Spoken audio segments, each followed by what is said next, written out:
Buenas tardes, mi nombre es Ángel Enrique Bula Villegas, soy estudiante de Psicología en la Universidad Nacional de Estancia, UNAT Valledupar.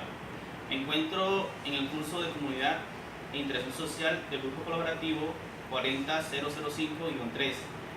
Hoy, 14 de marzo del año 2018, nos encontramos en el corregimiento de la Loma de Calentura del Paso Cesar, donde realizaremos una entrevista sobre sujeto, subjetividad e identidad. Contamos con la presencia del sociólogo Vladimir Arias, quien es docente en la institución Valentín Manjarrés, que nos hablará sobre este tema con su perspectiva profesional. Como hemos venido estudiando, donde se inició este curso, sujeto se entiende según la personalidad de cada individuo como el racionalismo para designar diferentes realidades y cómo adquiere el conocimiento de acuerdo a su entorno y las experiencias. Subjetividad es una organización de sentidos objetivos que definen los procesos simbólicos y las emociones que integran y forman parte en la creación de las experiencias del sujeto dentro de un espacio simbólico de las culturas a través del lenguaje. Le preguntaremos al sociólogo Vladimir, ¿usted qué entiende por sujeto, subjetividad e identidad? Buenas tardes. Referente a lo que es sujeto, tiene que ver todo con el ser, es decir, el ser en sí, todo lo que tiene que ver con todo lo que lo caracteriza a ese ser.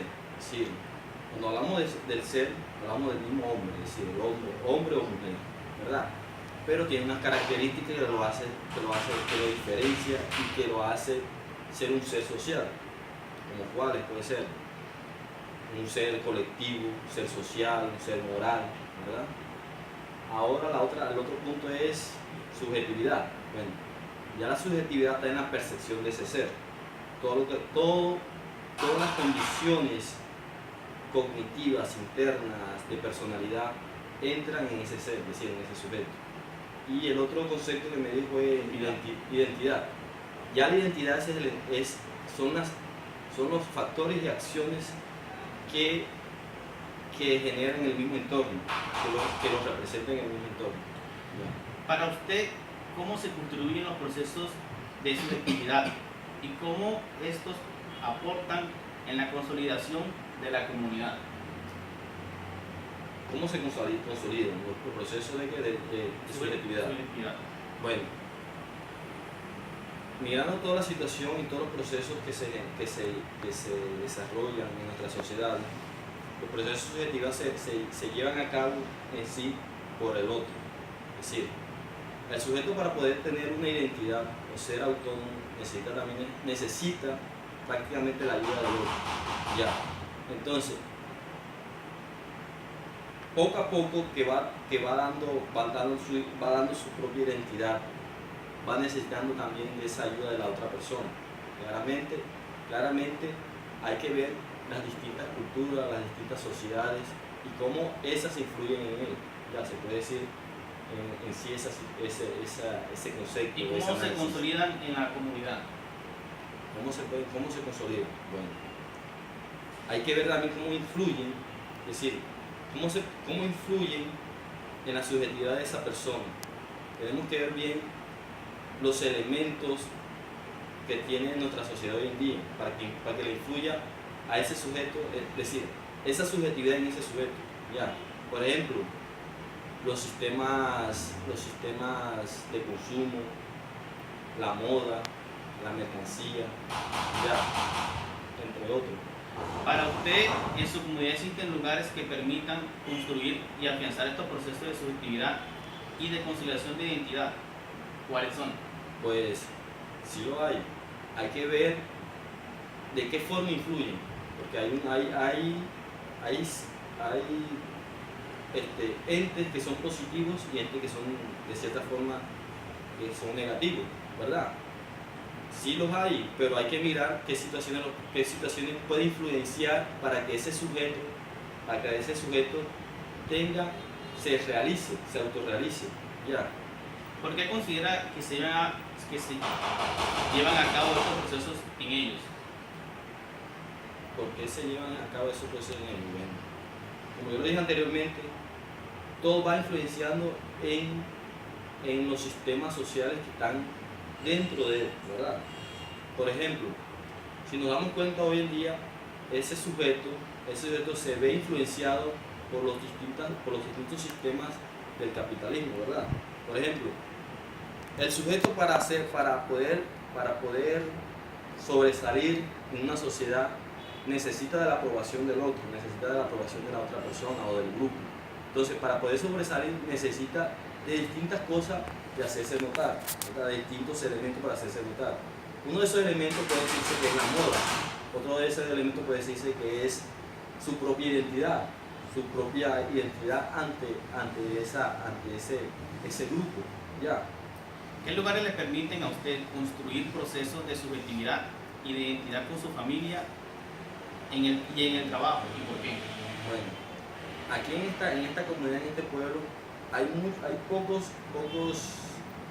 pocas zonas que generan desarrollo y autonomía del sujeto. Pero desde mi particularidad yo puedo decir que puede ser la escuela, los entes culturales, la zona de esparcimiento ciudadano, ¿verdad? Que son hechos que pueden influenciar o influir positivamente. Pero lamentablemente hay otras zonas que influyen de manera negativa, efectos ya desde que hacen que drásticamente generen un proceso negativo, ya. Pero lo esencial debería ser esos entes, ya. ¿Por qué los lugares tienen incidencia en los procesos de afianzamiento, de los procesos de construcción de sujeto, subjetividad e identidad? ¿Tienen influencia? Pues yo pienso que desde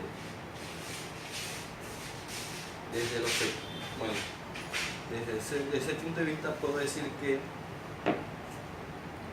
si nos miramos del sector, desde la particularidad donde estamos, es decir, nuestra comunidad es una comunidad muy provinciana, ¿verdad?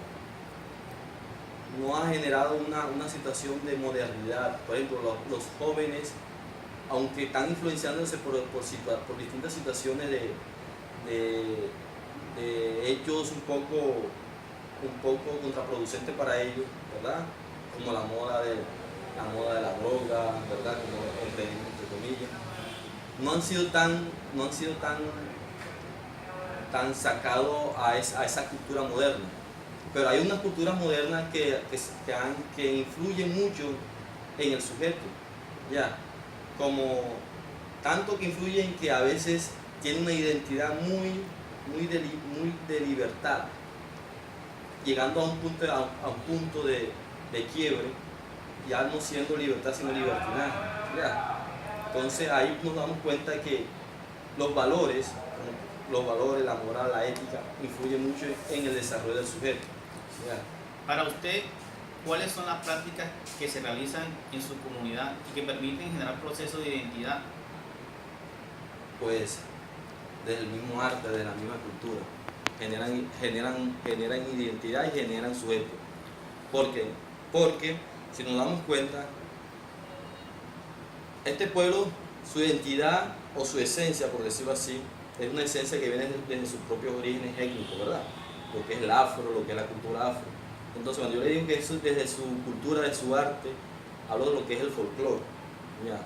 Entonces, esta población crea su propio sujeto con base a esa situación, con base a los bailes, con base a los factores típicos, a las comidas típicas, a las tradiciones orales, ¿verdad? Y todo eso hace que se configure una propia identidad en el sujeto o en sí, particularmente en su subjetividad, ¿ya? ¿Cree usted que los procesos de construcción de sujeto, subjetividad e identidad son producto también de los medios masivos de comunicación y de consumo?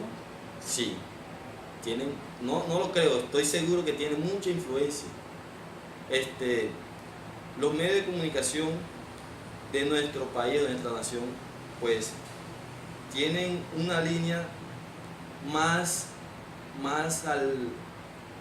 al reality, a lo que es a un estilo de entretener y no de educar. Entonces, eso crea al sujeto un tipo de configuración un poco superficial, Entonces sí transforma mucho al sujeto toda la influencia de los medios de comunicación. ¿Considera que los procesos de identidad están relacionados con el contexto social que nos rodea? Explico por qué. Bueno, los procesos de identidad yo pienso que sí están relacionados, porque la identidad se construye en el contexto social, es decir, en esa interacción simbólica que se va poco a poco creando. ¿Por qué? A la medida de que ese sujeto, por ejemplo, vamos a dar un ejemplo, ese adolescente vaya configurando unas actitudes donde aquella persona o aquel grupo él busque la aceptación de aquel grupo, él necesita tener unos elementos, es decir, unas características que influyen en ello su aceptación. ¿Ya? Entonces sí tiene de cierta forma un proceso de identidad en el contexto social, en el entorno. ¿Considera usted que el reconocimiento de la heterogeneidad de los grupos minoritarios aportan a la comprensión del grupo social, y de ser así, cómo estos reconocimientos generan procesos de identidad? Sí aportan, porque eso es lo que nos hace ser único y diferente, único y diferente. ¿Por qué? Nuestro mundo es una cultura global, ¿verdad? Una gran cultura. Pero dentro de esa gran cultura hay subculturas que tienen su propio mundo, su propia filosofía, ¿verdad? Y eso hace que seamos heterogéneos, que seamos diferentes, que seamos grupos diferentes. Ahora, como estaba diciendo anteriormente de los grupos étnicos, como ese ejemplo, ¿qué los hace ser únicos a ellos? Sus costumbres, su folclore, sus tradiciones, sus bailes, ¿verdad? Y asimismo, en otras culturas o en otros pueblos o en otras comunidades, también tienen su propia autonomía, también tienen su propia cultura, también tienen sus propios hechos sociales. Y eso hace que sea tan diversa y tan rica la cultura o la identidad de cada sujeto. Claramente, que si nos vamos a lo particular a lo general, comenzamos primero por las identidades de cada sujeto. Y ese grupo de sujetos va transformando una gran cultura, va creando una gran cultura. Ya. Vladimir, muchas gracias por tu colaboración y participación en esta entrevista. Muy amable. Ok, muchas gracias a usted.